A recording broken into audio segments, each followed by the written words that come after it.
dice. Hay No más lo sé, demanda. no lo sé. No sé, yo nunca me he podido conectar al wifi aquí. No, pero fue antes de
Bueno, estamos partiendo entonces esta interesante actividad con la profesora Sharon Lynn, que es la directora del Departamento de Ciencia Política de la Wayne State University. Estamos aquí entonces con una reunión con los profesores para tratar un tema muy interesante que es sociedad civil y acceso a la información social y responsabilidad social.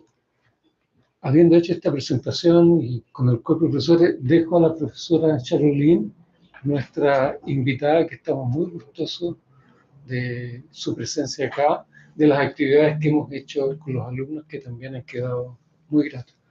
Muchas gracias, Sharon, por estar acá y adelante. Gracias, Mauricio. Muchas gracias por la invitación tan amable. Bueno, voy a empezar en español, pero si resulta que fuera más fácil de comprenderme en inglés, luego confío en ustedes que me avisan y voy a cambiar. Los diapositivos están en inglés, entonces me disculpo.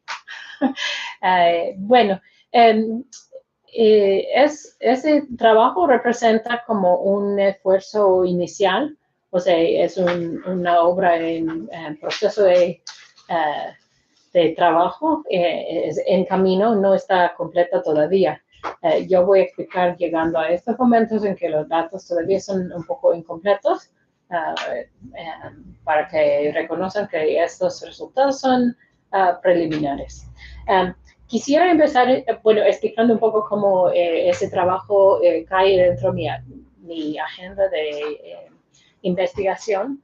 Yo llevo muchos años ya interesado en problemas de democracia y rendición de cuentas y en el papel de las organizaciones de sociedad civil en vigilar a gobiernos y proponer profundizamiento de la democracia, partiendo con un esfuerzo para estudiar los esfuerzos de ciudadanos en sus propios países en monitorear los procesos electorales y también en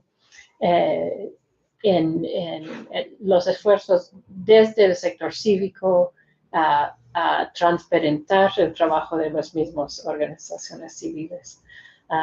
Entonces, eso un poco explica mi agenda de investigación. Y ese proyecto empieza con una pregunta que llevo en mi mente desde hace varios años. Y esa pregunta se centra en una observación de una proliferación de creación de agencias autónomas o semi-autónomas por parte de gobiernos en México, en Latinoamérica y en todo el mundo, que se llaman en la literatura varias cosas, pero podemos hablar hoy llamándolos agencias públicas autónomas, que son creados por gobiernos, financiados por gobiernos, y algunos de ellos especializados tienen la meta de ser contable el gobierno propio, o sea, financiado por el gobierno para rendir cuentas del propio gobierno, hechos autónomas para hacer eso. Y bueno, diga. ¿Similar a los COSOC o es distinto? No sé qué es COSOC. El Consejo de la Sociedad Civil. No, esos son como... Porque se financian los gobiernos. Hay muchas agencias que son autónomas, así, autonomous public agencies. En Estados Unidos es el más conocido tal vez es el Federal Reserve, y es como se regula con la Contraloría, las tasas de interés, pero tiene un estatus independiente del gobierno federal, a pesar de que está financiado por el gobierno federal. El proceso de nombramiento del líder de esa agencia está diseñado para desligar el proceso de la política cotidiana. Y el tipo de agencia que me interesa a mí son las agencias que, bueno, para mí están en el corazón de la democracia, de las garantías que un Estado necesita comprometer, de los compromisos que necesita hacer con los ciudadanos para tener democracia plena. Entonces, me interesan agencias de acceso a la información, comisiones de derechos humanos, comisiones de anticorrupción, ombuds, y bueno, también agencias electorales autónomas y independientes. Entonces, eso es un subtipo de estos organismos. Puede ser diferente que un consejo para la educación o un consejo para las bellas artes o incluso una agencia autónoma que regula impuestos, por ejemplo. Estos, ¿no? Los de contabilidad democrática son los que me interesan. Pero hay debate respecto a estas agencias. Y bueno, entré en ese proyecto preguntándome cómo funciona eso. Crear una agencia para contabilizar a sí mismo el gobierno, ¿no? Y bueno, porque tengo ese interés en el papel de la sociedad civil organizada, también me pregunto qué tan importante es que estos esfuerzos de crear autonomous public agencies incluyan o se abran a la participación de la sociedad civil. ¿Cuál es el papel de la sociedad civil en mantener estos espacios? Y eso lo he pensado por casi 10 años. Estoy pensando en estas cosas. Y de repente, después de no está avanzando. Vuelve atrás, y a veces me pasa un clase aquí. Vuelve atrás, exactamente. Y ahora adelante. Ay, muy bien. Bueno, entonces, a principios del año 21, AMLO estaba en la presidencia en México y dentro de las muchas cosas que ha hecho, empezaba a atacar a una de estas agencias autónomas públicas que había logrado un prestigio internacional significativo. Entre ellos, el primero era el INAI, Instituto Nacional de Acceso a la Información. Y cuando hizo un gran grupo de organizaciones de sociedad civil se levantaron para defender al INAI. Empezaron a escribir cartas y activar redes internacionales, tanto como nacionales, diciendo que necesitamos una agencia independiente que garantiza el acceso a la información. Eso no se puede manejar una entidad de la burocracia dentro de un ministerio. Entonces empezaba a preguntar qué tan importante con eso son estos organismos de sociedad civil para la función de estas agencias. Y empezaba a pensar que cuando estas agencias están abiertas a sociedad civil puede proteger a esas agencias de la captura política o recaptura política. Y bueno, eso por un lado. Empezaba a verlo y me metí en la literatura sobre rendición de cuentas y pensar cómo se logra democratic accountability democratic. Entonces, la teoría conocen, hay esa forma de accountability que es horizontal, que refiere a las balanzas entre las ramas del gobierno federal normalmente, el ejecutivo, legislativo y la rama judicial. Y bueno, lo que se llama accountability vertical, que existe, se manifiesta en el voto, es esta contabilidad entre el ciudadano y sus representativos que eligen en elecciones periódicas. Pero al lado de estas dos formas de pensar en cómo la democracia genera rendición de cuentas para ciudadanos y ciudadanas, se introducen en los años 80 y ya en una ola creciente estas agencias especializadas y se ven como parte de la estructura de contabilidad horizontal, siempre cuando tienen un estatus constitucional. Pero también se ha introducido como la idea de social accountability, la idea de que contabilidad puede ser generado no solo a través del voto, pero a través de los esfuerzos de las organizaciones de sociedad civil para monitorear y nombrar problemas, publicitarlos, llevarlos hacia la luz. y bueno, entre todas estas ideas hay otra idea más, lo cual es que los últimos dos tienen la posibilidad de reforzarse entre sí. Y bueno, social accountability, desde las organizaciones de sociedad civil y movimientos, bueno, pueden hacer mucho ruido, pero no siempre pueden hacer que las cosas cambien. Es una forma vertical. El voto puede comunicar información, pero la información comunicada es poco y la comunicación es infrecuente, ¿no? Entonces, me interesa mucho la idea de que esa función de accountability social puede ser aumentado con la presencia de estas agencias especializadas que tienen la posibilidad horizontal de chequear, bueno, las tres ramas. So we can vote for president, we can yell at the president, but we don't have any enforcement power as citizens or citizen organizations. And we can do the same thing with the courts or the legislature.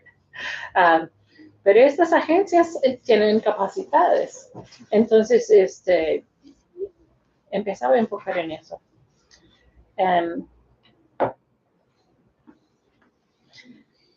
Entonces, la literatura. Bueno, hay una amplia literatura que propone que las OSC tienen un papel para que juegan en mejorar gobernanza. O sea, no toda la literatura está de acuerdo, pero Soti y Smulovitz han escrito mucho sobre social accountability. Están muy interesados en formas participatorias de gobernanza y monitoreos, citizen groups que pueden traquear si está llegando el servicio de agua o lo que sea y reportarlo por la red, ¿no?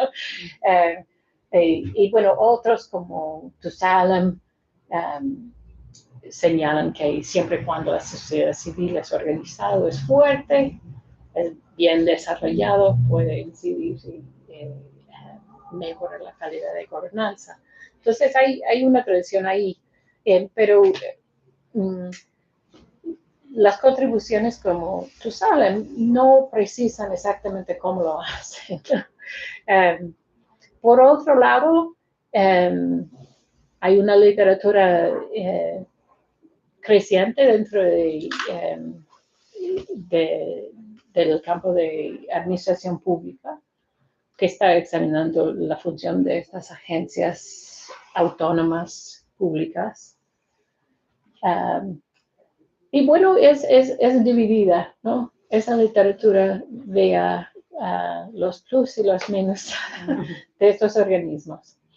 El plus es que supuestamente son protegidos de algunos problemas de la politización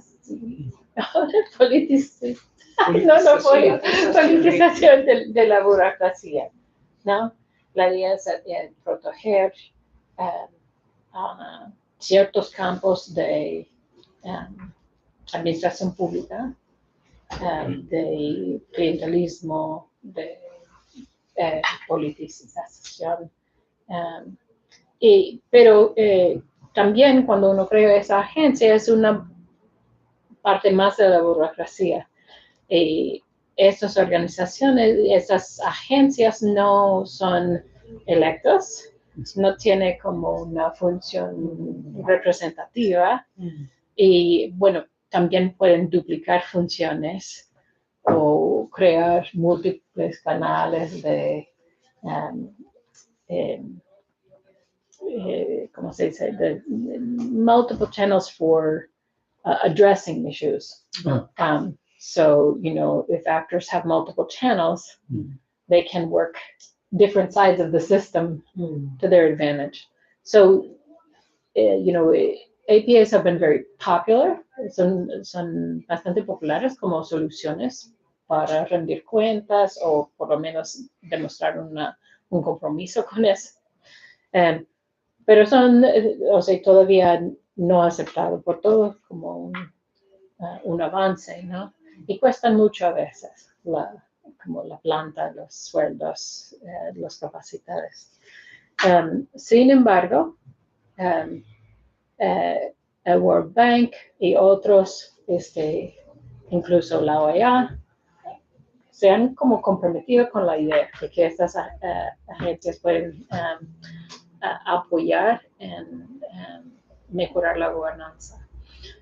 Otro punto es lo que hace con el crimes y es un punto un poco distinto. Dicen que cuando hay una sociedad civil organizada y fuerte, cuando la administración pública es politizada, esa sociedad civil puede terminar organizando protestas bastante problemáticas, complicadas para la sociedad. Bueno, voy a cambiar un poco a inglés para que quede claro. So, they are interested in understanding, what causes protests and, whether protests are worse where civil society is stronger and more organized or not, what causes that disruption.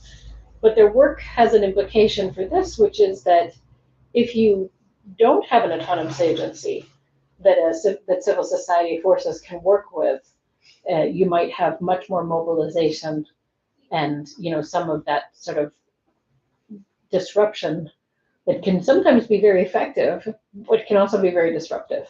Can become violent, can disrupt economic patterns and things like that.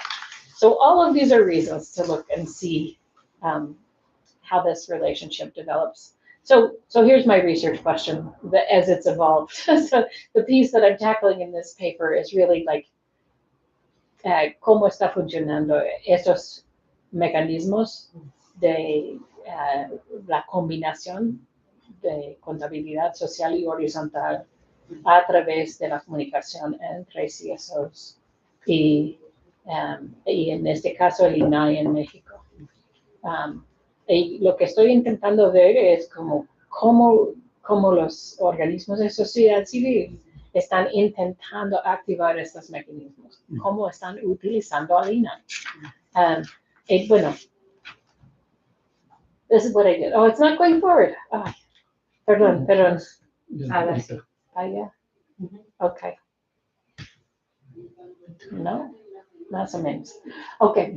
Entonces, okay. Ay, no. I mean, I just turned it, so the letters are kind of big. No sé cómo va con el... Un segundito. Okay. There we go. Okay. So, lo que hice fue un análisis de contenido de más o menos, digo más o menos y voy a explicar porque tenemos como algunos datos todavía en proceso de procesamiento. 260 comunicaciones de las organizaciones de sociedad civil como intentando, que están lanzando a IFI, lo cual fue el primer nombre del organismo INAI entre 2009 y 2021. Seleccionaba a las organizaciones, empezando con la lista de los que firmaron la carta en defensa del INAI en 21. Y pensaba que eso fue una buena representación de organismos que pensaba que INAI podía ser de valor para ellos. Empezando con esa lista, con unos asistentes, alumnos de posgrado, fuimos buscando en todos los sitios web comunicaciones que mencionaba al IFI o INAI, simple searches. Y de eso producimos como una gran cantidad de resultados. Por comunicaciones te refieres a noticias en los diarios, en la prensa, No, a eso es mails personales. Claro. No, buena aclaración. Es en el sitio web. Ajá. Bueno, primero fuimos buscando sitios web de todos estos organismos y eran como casi 50 organizaciones. La mitad tuvieron sitios web. Una proporción más pequeña había postado reportes, comunicaciones, avisos, peticiones, cartas, lo que sea. Son como public statements. Public statements. Okay. So it's what they're publicly asking of the E9 and then posting. And so it's not a perfect sample, but on the other hand, it's what they're posting. So it's what they're representing to the world that they're asking of the E9. And, they all signed this letter. So they all think that E9 is going to do something for them. So we went through that sample of about 50 organizations that had signed the letter, and half of them had websites, and then a smaller proportion had consistent engagement over the life of the organization, and they didn't all start at the same time, but and then we picked a selection of different CSOs, some young, some older, but all of them at the sort of medium or high threshold of communication. So about 15 posts or higher, and the range went from 15 to about 75 at most. So 75 posts over the period. And some of the variation reflects organizations that didn't come into existence till 2013, and some of them were in existence before. But we tried to pick a sample of organizations working in different areas that were frequent communicators, frequently petitioning or putting forward commentary, engaging the E9. And so we analyzed these communications, each as a single unit of analysis, no matter what their length was. And then we coded for a variety of things. So we wanted to know what was the nature of the communication, the overall nature. Was it something in defense of the E9? Was it signal boosting? So, endorsing something, a decision that had been made by the E9. We had a number of communications that weren't really talking about the E9, but defending the general right to information. And then we also had reports that were critical or called on IFI E9 to take an action. So the first three are generally collaborative types of communication. The next two are generally critical types of communications. And then there were a number of them that came through that had Sinai or something. It was not really about E9 at all. And who knows why they came up in the search. Some of them had E9 sort of in a list of 100 organizations mentioned at the end, but it wasn't really anything. So there was some of that. And then the other thing we coded was what was the target of the communication. So what was the accountability target? What entity were the CSOs trying to extract accountability from by issuing this report and tapping E9. And so the targets emerged organically. We took everything. We captured up to 3 main targets because some of them were multiple. And yeah, so this is the organizations in the sample. So far, we're recoding the Visión Legislativa. We had some undergraduates working with us, but we need to recode that group. We tried to have 2 people coding everything, and we thought they would be okay with that group, but they went a little rogue. So I'm not going to be reporting. And then we're also still trying to finish the R3D. So we have 23 coded that have been coded by 2 people, and we've resolved those, but there's more coming from R2D. So I can tell you a little bit about what those organizations are, but the focus areas. So for in each communication, for example, by one communication by Fundar, they say they endorse INAI and you code that. Or, I mean, you have the categories built before. So So you code one thing for each communication. No, 2. 2 things: the nature and the target. Yeah. And so with the nature, we did consider these mutually exclusive. So if a communication was like kind of nice, but then very critical, we made a decision. Like, is this predominantly critical or nice? So, I mean, as you know, in Latin America, people will be very nice before they, acknowledging the long work of the UNAI, blah, blah, blah. You've got to tell the Supreme Court they have to release this data on human rights violations, so we took that as a critique, And how about if for one communication you have 2 or 3 type of communication? I mean, for example, they might defend INAI and calling it to act on something specific.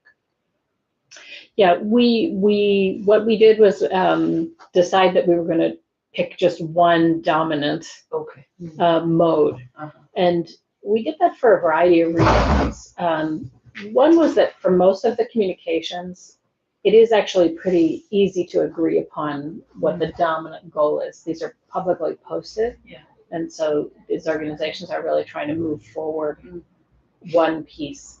But the other thing is methodologically, I was thinking, well, I could get granular and try to recognize, well, here's some good and here's some bad and here's some, but then what am I going to do with it? And so we decided to pick, sort of the piece that had the most real estate in the communication. So the overall tone, and that's pretty subjective. But on the other hand, if you look at it, and when I was working with my doctoral students, we were almost always in total agreement. There was a little bit of discussion sometimes about the difference between critical and calling, and the difference between signal boosting and defending. But those 2 were kind of pulling into their own categories anyway. So as I go along, I don't know if I'm going to end up being able to say much about the distinctions across all 5 categories, or really the sort of the top 3 and the bottom 2 together. But it's, we're sort of still working on it. Yeah, thank you for that clarification. I think this is fascinating. I always like the methods better. Yeah. And Yeah, so, this is what we have, and a little bit about, it's not, let's see.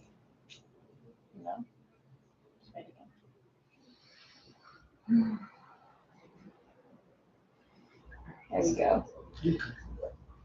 Yeah, so it's a real variety of organizations that have existed over different periods of time, and I was pretty pleased with the sample. We did eliminate one group that had a lot of communications, and I would be honest and say partly because of laziness, but also it's a group that I get the bulletins. It's called Mexico Evalúa. Even though it has Asociación Civil status, it's really a news organization. It's like a news and analysis, it's like Punditville. So a lot of these groups also try to get out in the news, but Mexico Evalúa and they're just recently I saw their website changed and they're not portraying themselves as an association anymore. So I feel vindicated, but also, they post so much. It's very long. It's like watching MSNBC. So I will confess to you guys, and you can tell me if I have to go back and code it. But we only eliminated that one that had a substantial number of communications. And then there are some other groups that had, so R3D will have a lot more communications when we're done. That's the Red de Derechos Digitales. It's like protection of online privacy is their big shtick.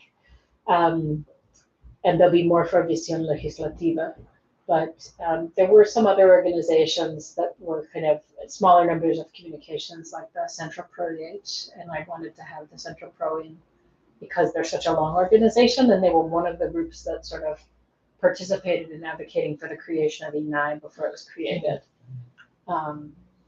So I could add some other smaller groups in if I thought I wanted to know more about that. And how about the political outlook of those organizations? So most of them, I would say they're all committed to sort of nonpartisan civic action, but sort of if you're defending against corruption, you're often taking sides. I would say ONEA is the newest one. It comes out of the state of Veracruz, and that's fairly politicized. Okay. I think it was, the founder had a political agenda because the state of Veracruz was experiencing quite a great deal of corruption and an entrenched sort of continued legacy. So that one's a little more political. Central Pro H is also political, but they take on problems of human rights and migrants and indigenous populations, and so they've taken up big cases of massacres in Mexico and overt cases of police misconduct that can be quite politicized, but I don't see it as partisan. Yeah. And Fundar is more of a think tank. Maybe it's a little bit of a think tank, but it's got branches across. Artículo 19 is like protecting journalists, and it's a Mexican branch of an international organization, which the rest are not. Visión Legislativa has a pretty close relationship with Fundar. Mm-hmm. I think some of their founders split because it was too big of a portfolio. Yeah. And R3D is a little bit of a wild card because they want sort of, full web anonymity at all costs. So they go after different types of issues, but that is in the purview of E9 now. So it's kind of a mix, really. But ONEA is probably the closest to being, partisan identified. Okay. Yeah. And it's more like negatively, so just not pre and Veracruz and a mission there. So this is what we found with the coding still incomplete, and I think I can guess at tendencies, but I don't know for sure yet. But about 60%, la mayoría. Should I switch back or are we okay in English? I got a little lazy. We're okay. Okay. So one thing that's interesting to me is that 60% are sort of communications that are seeking that collaboration from E9, and then a little less than 30% are critical. And so one thing that tells me is that, CSOs, they want to work with these specialized agencies, but they're not sort of all in, expecting them to be partners, or expecting them to sort of share interests. And I did some interviews in 2013 when I was first thinking about these things, and I have some nice interview data where people say, with E9, you got to be careful. You have to, maintain a skeptical distance, but use the institution. And then other quotations saying, having this kind of access to information, it doesn't tell us anything we didn't already know, but now we can prove it. So I want to go back and do interviews, and I've been planning to do it for about 2 years now. Without, then it's one thing and another, and he gets COVID, and so I'm hoping I can, in an earlier iteration of this paper, interviews planned for, I had one that said 2021, then I had one that said 2023. So for this one, I changed it to 24 because I don't think I'm going to get there before, Navidad. So, yeah. And then in terms of the nature of the communication, there are some, you could look at the patterns by organization to answer to that question that you were asking. And it's definitely in the digital space that's most contentious right now. And Fundar is the most supportive. And, in some ways, Fundar and Artículo 19, they are the classic social accountability organizations, because Fundaga es monitoreo and Artículo 19 defends the media. So if you think about this conception of social accountability, these are the core social accountability organizations. So it kind of makes sense. In terms of the targets, I was surprised really to see them spread out as much as they were. And there's more opportunity to analyze this data in terms of the different CSOs and who their targets are. But the top targets, the federal government subject to more. That's unsurprising because the mandate of ENI expanded, and it used to be only for the federal government. So, before this data really gets published, I've got to figure out how to balance that out to show, how the targets change over time with respect to ENI's competencies, right? So that's not too surprising right now to see that, but I was quite interested to start to see patterns emerge over time. So in 2014 and 2015 is when ENI gained a whole lot of competency. We saw this huge burst to 2016. Now the 2017 and 18 lines are definitely going to be higher once I get the missing data in, and I've got to kind of do more to balance it out, to see, how I can take into account that different organizations are active at different times, and some of them are more posters and less, so this is all kind of imperfect.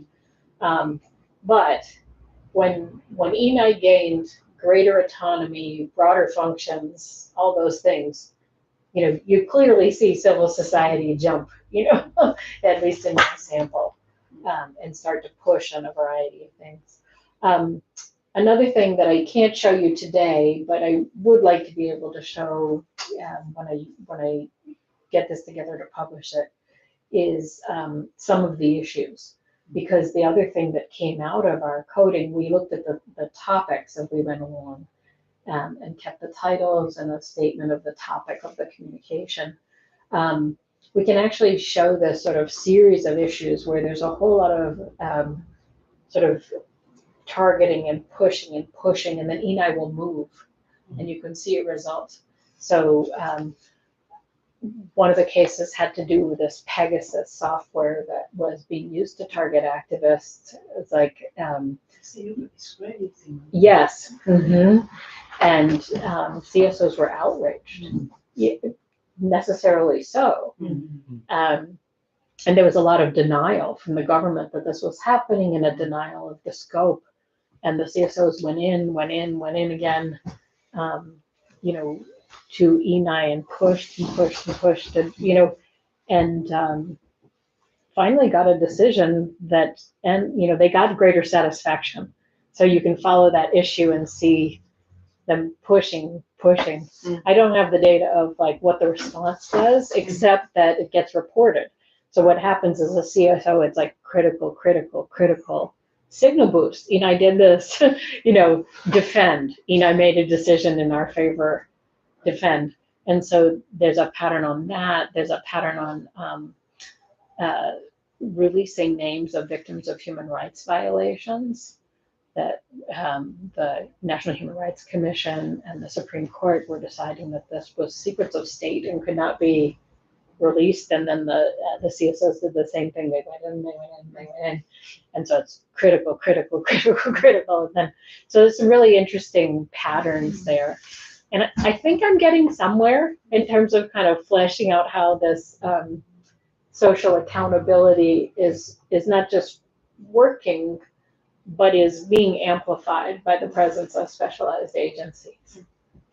And then on the side, it's giving me some evidence that the agencies need the CSOs too, but that's going to have to be a separate piece. So I've been like taking something bigger and breaking it down and, dividing it in half and then in half again to see.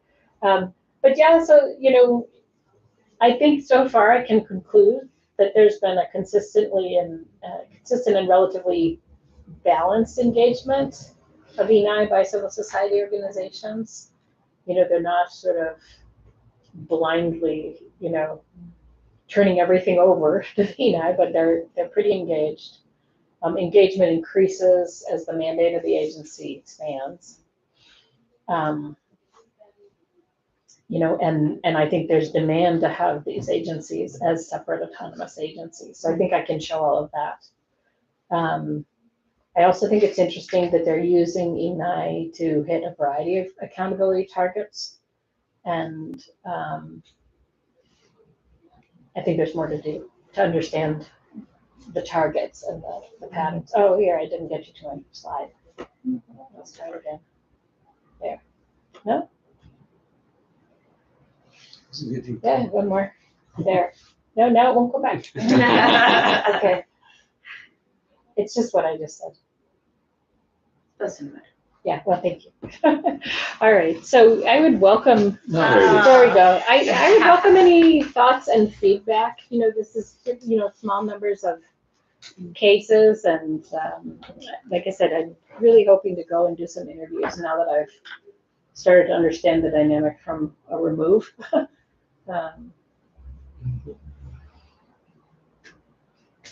So, thank you for bearing with me. No. I can make a comment. Yeah. Because I did a very similar research on the Chilean Council of Transparency. But I have done, I think, two studies about that. And one in 2010, and then another one in 2012. That was published in, I think, 2015, something like that. I'm going to explain my comments in Spanish because I didn't write this one in English. So, okay. So I tried to remember what I did. Fue bien interesante porque el primero es sobre la institucionalización del Consejo para la Transparencia.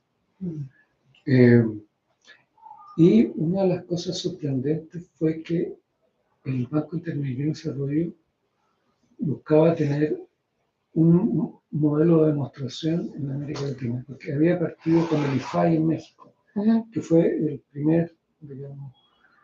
primer caso en América Latina de un consejo de esta naturaleza. Instituto Federal de Acceso a la Información.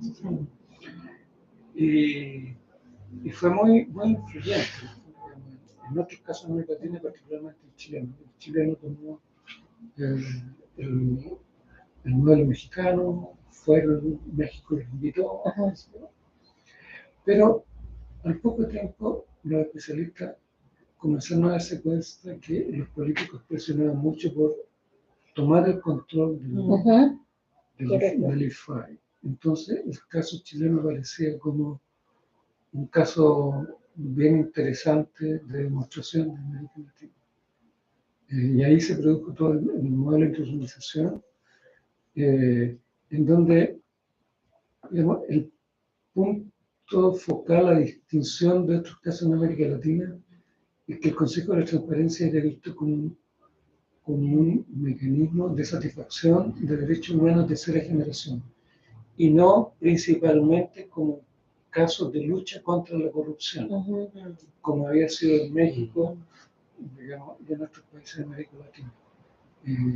Y eso le daba un cariz levemente o importantemente, digamos, distinto al caso mexicano. Ahora, lo que se ve después es que los políticos han ido tomando creciente control del IFAI a través de los nombramientos. Las críticas que se le hacen al Consejo para la Transparencia en Chile es que es digamos, un consejo nombrado políticamente y, como decimos en Chile, por cuoteo, por cuotas de partido político. 2 de gobierno, de centro izquierda y 2 de oposición o centro derecha. Incluso cuando estaba en el gobierno del presidente Piñera. Entonces, había un cierto cuoteo, que es una de las críticas que se le hace al Consejo chileno. Y también ha habido una creciente crítica de control, particularmente con la presidencia de un señor atrás, que se me olvida el nombre, que finalmente renunció antes de tiempo. También una crítica de que hubo un control político del Consejo. Ahora, el segundo estudio que hice también no apuntaba a ver la relación con los de la sociedad civil, sino que apuntaba a ver el funcionamiento, la relación con los ciudadanos y cómo se había ido asentando en la estructura del Estado el Consejo para la Transparencia. Hicimos una encuesta en línea, me parece que respondieron alrededor de 300 personas, algo así. Y una de las sorpresas para nosotros fue que había una contienda o conflicto entre el Consejo de la Transparencia y órganos públicos, ¿verdad? Porque, digamos, los órganos públicos, particularmente recuerdo el conflicto con el Servicio de Impuesto Interno, tenían, digamos, autonomía. Y por lo tanto, nosotros encuestábamos a los que llamaban enlace, y ellos tenían que pedir permiso a sus jefaturas para responder a la encuesta, a los cursos superiores de los mismos servicios de impuestos internos, qué sé yo, algunos de los ministerios, etc. Y ahí nos dimos cuenta que había fricciones entre el Consejo de la Defensa, probablemente por los dictados, probablemente porque los organismos estaban reservando su autonomía, etc. Y otra situación que nos dimos cuenta es quiénes usaban más el Consejo para la Transparencia, es decir, de dónde provenían la mayor cantidad de consultas. Y provenían de estudios de abogados, ¿verdad?, que solicitaban acceso a la información, particularmente de los estudios científicos financiados por fondos públicos, que daban acceso a patentes. Una segunda tipo de consulta bien reiterada era de periodistas, de académicos y de estudiantes. Eso era. Y lo que ocurría es que los ciudadanos, digamos, de a pie no consultaban. Nos dimos cuenta también, de acuerdo a la encuesta, que el 18% de los ciudadanos sabía de la existencia del Consejo o acudía al Consejo para solicitar alguna consulta. Y solo el 20% de los ciudadanos sabía que existía la ley del Consejo. Y también nos dimos cuenta que 1/3 de los funcionarios públicos no conocían ni el Consejo ni la ley. Eso era bien delicado porque son los funcionarios públicos los que orientan a los ciudadanos dónde reclamar o dónde pedir información respecto del Estado. Fue bien interesante eso. Hay otro artículo después que hizo la directora de estudios, subdirectora de estudios, con el actual director de estudios del Consejo de la Transparencia, en que su conclusión es bien interesante, pero también es bien golpeadora. Dice que la institucionalidad se preparó para atender las consultas de los ciudadanos, pero esta consulta no llega. Entonces, es muy interesante eso. Otra situación en el primer estudio fue que fue complejo poder acceder, aprobar el Consejo, la ley que establecía la ley de acceso a la información pública y el Consejo para la Transparencia, porque había órganos públicos que se oponían. particularmente la Contraloría General de la República. Se oponía y le decía, mire, no es necesario crear un consejo para la transparencia porque los ciudadanos pueden venir a la Contraloría a solicitar cosas. Pero ocurría que en los 10 años anteriores, me parece que 4 ciudadanos habían ocurrido y no habían tenido la información. Entonces, pero después, bueno, se aprobó y la oposición inicial dio una coexistencia razonable entre la Contraloría General y el Consejo de Transparencia. Sobre todo porque el Consejo de Transparencia tenía, digamos, ¿cómo decirlo? Estaba recién creado, no tenía la fortaleza institucional que hay avanzando ahora y por lo tanto lo que finalmente llegaron a un convenio de mutuo vivendi en el sentido que la Contraloría es la que desarrolla los sumarios administrativos que establece el Consejo para la Transparencia. Entonces, es muy interesante también, hubo conflicto entre el Consejo y el gobierno, particularmente el Ministerio de Hacienda, por la destinación de recursos públicos, que le costó la no renovación más de algún presidente del Consejo. Ahora, el Consejo de la Transparencia en Chile surge de iniciativas de ONGs integradas por abogados de alta nombradía y alta representación, digamos. No surge por presión de la base, sino que surge por grupos muy de élite, ¿verdad? Que van a presionar al ejecutivo, terminan por convencerlo y terminan la creación de. Entonces, hay un paralelo con el caso mexicano, aun cuando tienden a bifurcarse. En el origen hay situaciones que son similares, son recogidas por el caso chileno, pero después tienden a bifurcarse. Ahora la pregunta es si en este creciente interés por control político por esto, tienden a acercarse de nuevo. Y ahí hay una discusión interesante. Sí, estaba buscando ahora porque creo que tengo datos similares respecto a como quién conoce la institución y sería interesante verlo, pero también mi recolección es que es semejante, o sea, INAI propia hizo varias encuestas porque parte de su mandato es promover el derecho a la información, entonces encuestas para saber si la gente conocía el derecho y lo hicieron y como que un 80% sí se ha escuchado eso, un porcentaje menor como 70%, conoce que hay una ley en México, un porcentaje menor ha escuchado de Lina y menor aún puede identificar el gráfico, el símbolo, algo así, ¿no? O cómo utilizarlo, entonces me parece semejante esto. Sí. Y bueno, interesante lo que comenta respecto a la divergence entre los dos modelos.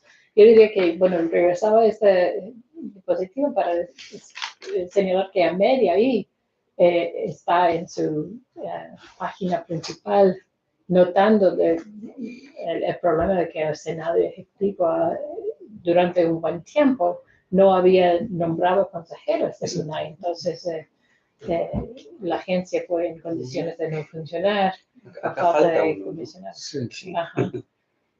Y yo creo que cuando está Bueno, el caso como de el Rosal, tiene que Federal Elections Institute en tiene el que US. meterse. Se está grabando, está en vivo. No sé cuándo ha tenido los consejeros suficientes para funcionar. Pero bueno, eso es una de las cosas que me atraía al principio, era reconocer que en México, bueno, había sido varios esfuerzos de crear estas agencias que luego adaptaron en otra parte de América Latina. En México como modelo, el IFE y en elecciones, el INAI, considerado como el segundo más fuerte institución de derecho al acceso a la información en el mundo. Es mucho mejor que el nuestro, ¿no?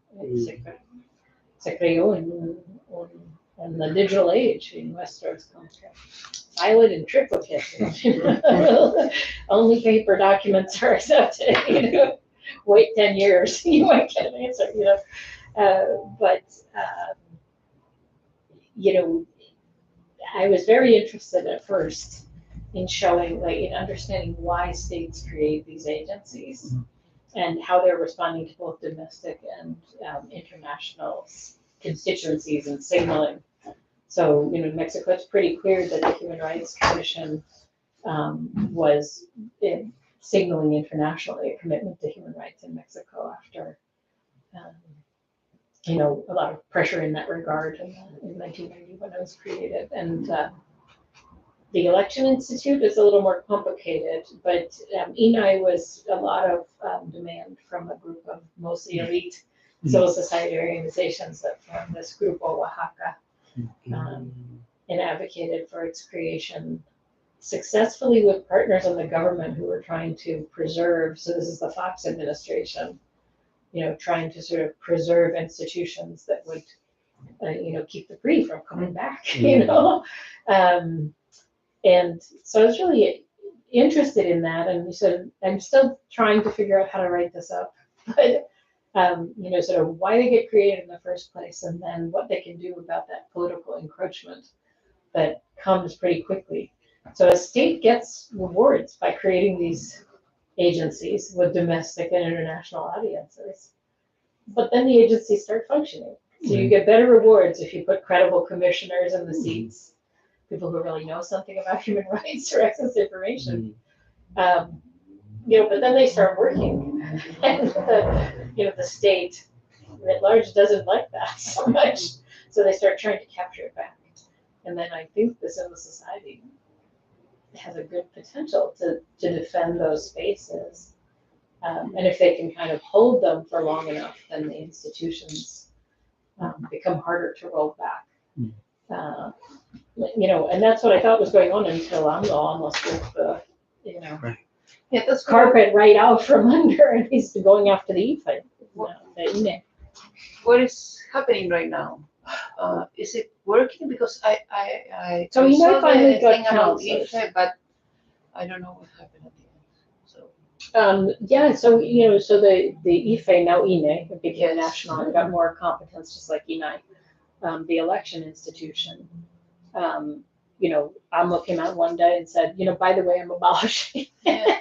And there were massive protests, which is also very interesting because, we say the citizens don't really know these agencies, right? They know the election Yes. authority, but they're not that attached. And there's actually a whole literature that says, one of the uses of these agencies is for government agencies to deflect blame. So when elections go poorly, citizens don't say, well, it's the federal government not letting the INE do its work. They're like, INE, you're terrible. They get mad at the agency, or when, more typically with the Human Rights Commission, they're documenting all these violations, and all you see is growing record of violations. So anyway, what's happening in Mexico right now is that they have not shut down these autonomous agencies, but they have been, I would say Morena is creating friction.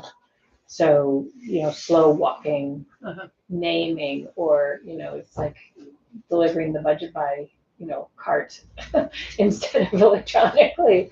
So they're slow walking it, and AMLO's getting a lot of mileage just talking about the fancy salaries. I mean, ENI has a beautiful building, like a 5-star, it's a beautiful glass building right on Reforma down in the south, and, I don't know what they spent to build it.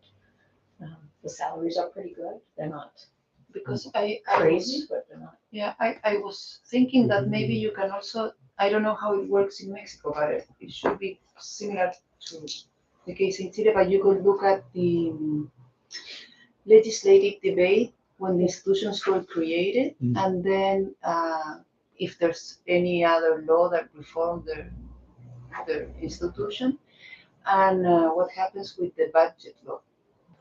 Because that might give you a sort of an historical perspective on how engagement from civil society organizations goes. I mean, they might go, like, everyone will go to defend the budget, or maybe not, and I don't know.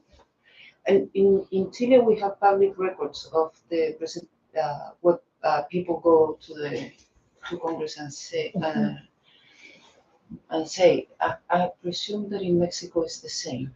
It is, and it's increasingly easier to get. Yeah, So I don't know about how easy it will be in here it's very easy. to get it historically, though. Yeah. Yeah. It is. The I mean, history of Yeah. and this until from 1990, but Yeah. even before that. Yeah. I just need to look. I know some of my students are working with more recent legislative documents, and so I Right. know she's been very successful, but about 2015 forward. Mm. So I just don't know how much they have digitized, but I would Right. imagine that's pretty good. Yeah, but because that might be a very good source for more information Yeah. if you are worrying about the number of documents. Yeah, I'm not sure, yeah, that's a good suggestion. Something I have a working group on our campus, and there's a lot of people from the communications department there. So they really wanted to know how ENI responds and I said, well, ENI responds formally to any request that goes into its system, and there's a lot of work that tracks what are the requests, what's the turnaround time, how many went to appeal, what was the result, but it doesn't respond formally to all of these civil society petitions. You can tell it responds because of the way but I've been kind of puzzling over that piece too, because I do think the relationship runs both ways. It's not just. So I'm trying to decide what I can hold analytically Right. separate for the purposes of the analysis. Legislative debates, you can add the government into that discussion, into how they play in civil society, and state institutions through, for example, budget laws. Yeah, but that'll capture the legislature, but it won't capture, for example, the what the military. There's a lot of targets in these conversations. So, Absolutely, yeah. but that's it's a worthwhile. I mean, it would be interesting anyway. I'm sure to do it, but I think I have to think a little bit more about how I could break that out. At first, I really thought that that I would see a pattern of principally trying to seek accountability from the executive.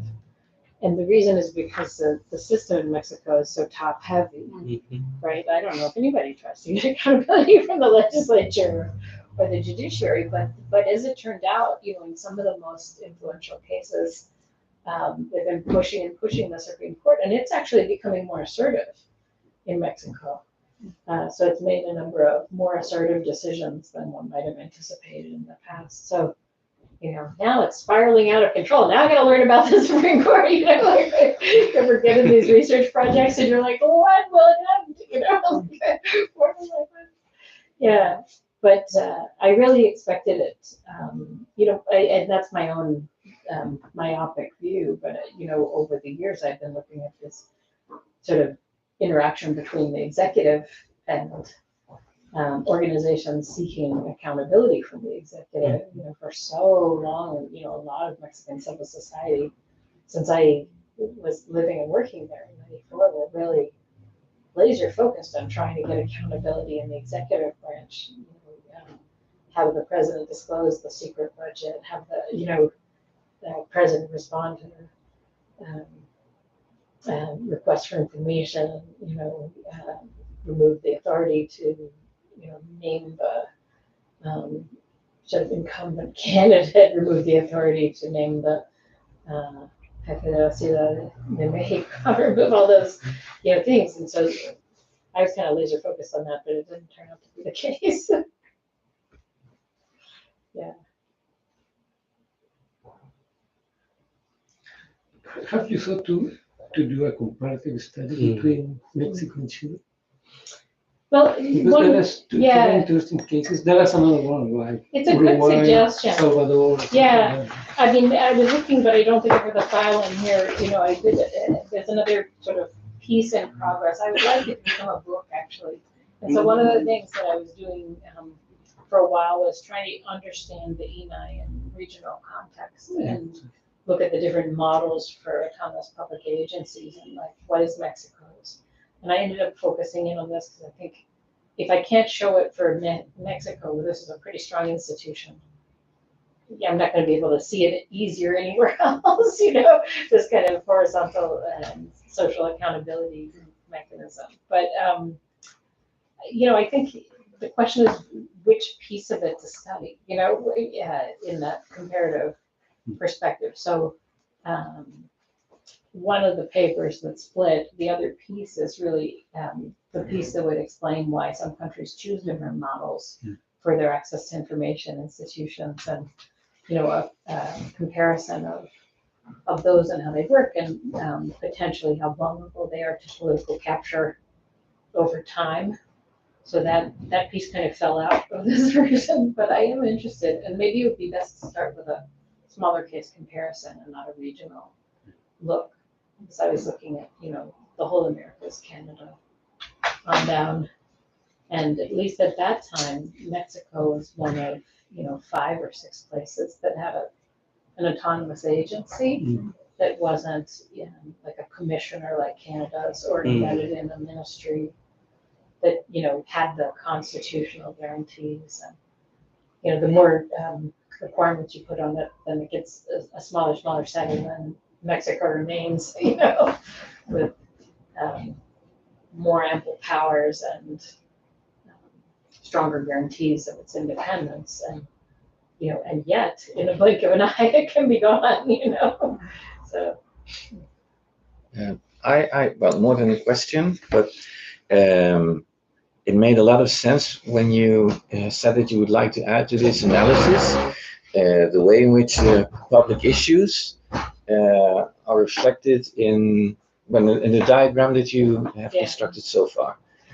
But then it occurred to me that perhaps this question, how important civil society engagement, independent, autonomous public agencies, perhaps you're pointing towards the way in which INAI responds to public demands. Yeah. And perhaps it could be worthwhile analyzing how INAI operates in terms of these public demands, how its response is in the following terms, because those are not my themes, so perhaps I'm saying something stupid, but but the following, because these public agencies, they receive like a legal mandate, and those mandates are pretty broad in general terms. So when there is a public demand in terms of more transparency, for instance, why has this information not been shared up until that point? Is it because INAI had already the legal faculty, but had a certain interpretation where it believed that that kind of information shouldn't be shared? Or is it that the legal mandate didn't allow them to give out that sort of information, and that in order to give that information to the public, to the civil society, that a legal change was necessary? So perhaps an additional component to your analysis could be, what is more of the legal aspects of INAI responding to these public demands? Because it would be interesting to see that 80% of these public issues end up being a different interpretation of INAI because of public pressure. And then it was more of a lack of willingness of INAI to give out this information. And now, because of civil societies pushing forward, they say, okay, well, actually, you're right. But if it is the case that they're more bounded by this legal mandate, that they couldn't give that information, and that in order to give out that information, that the legal change is in order, then this dynamic of engagement would be different. So in my mind, I don't know if I'm correct, perhaps a missing link could be like the legal internals of the INAI. The legal piece. Exactly. So one complication. The INAI is never giving the information. It's compelling other agencies to give the information. Okay. So its legal capacities are sometimes debated. Can I compel you, Secretaría de Defensa Nacional, to release this information. Okay. And, so what the ENI does is receive these questions and distribute them to the agencies saying, I've received this request, legislature, Okay. Defense Secretary, State of Guanajuato, please respond. Okay. And so then the Secretary of Defense typically responds, this information is not available, or this Okay. information is in national security interest. And so it goes to round two, and ENI comes back and can make a decision. And so ENI is making those decisions, but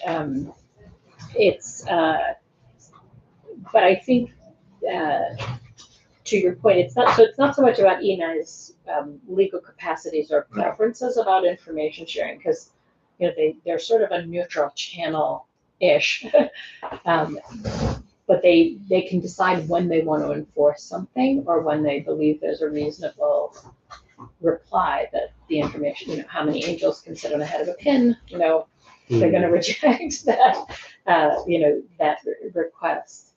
But I think to your point about, how is ENI responding to these public demands? One of the problems of looking at it from the side of the ENI, like what are the patterns of ENI response? Whether, even if they're activating other agencies, is that the volume is unbelievable.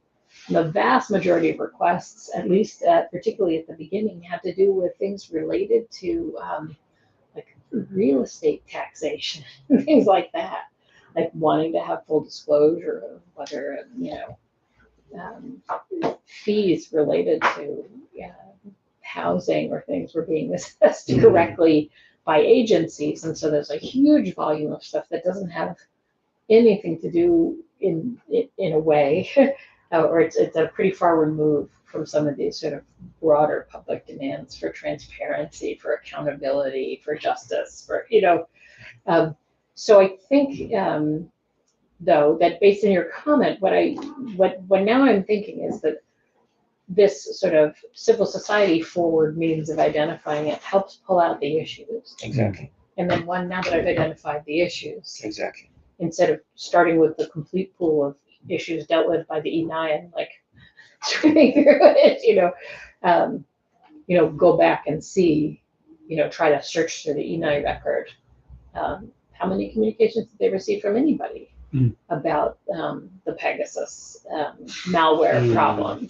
How many did they receive from anybody, not just my CSOs, about the disclosure of the names of victims of human rights violations? And some of these other, they're sort of 3, 4, 5, depending on how you look at it, about 5 issues that really jump out. And then one of them had to do with fan ID in soccer stadiums. They were doing digital identification of fans to avoid hooliganism, to stop fights. And that's the one that is not fully quoted on the Red Dead Derechos Digitales. So it's a real variety of issues. But I think if I take the issues that have come out of this and then, reverse engineer it to look at all demand, like maybe I can get into the ENI. They have ample reports, but it's like so much data. Yeah. If I can find a way to, I have to get in there and see how searchable it is to try to, reverse engineer the response on those identified issues. I think that could be really interesting. So that was a long answer, but thank you for the question, because I think it's a really interesting way to kind of enrich this and give it a little more oomph, a little more explanatory power and oomph. Well, thank you very much to Professor Sharon Lin for sharing with us her research, very interesting research, and also for her very interesting presentation here. This here, very interesting talk. So thank you very much for sharing this with us. And thank you to all our colleagues that are following us through YouTube and all the department platform. Muchas gracias a todos los colegas y amigos por habernos seguido por YouTube, todas nuestras plataformas. Nos encontraremos en una nueva actividad el día jueves a la 1 de la tarde con otro muy interesante presentación de la doctora Sharon. Muchas gracias, amigo. Seguimos.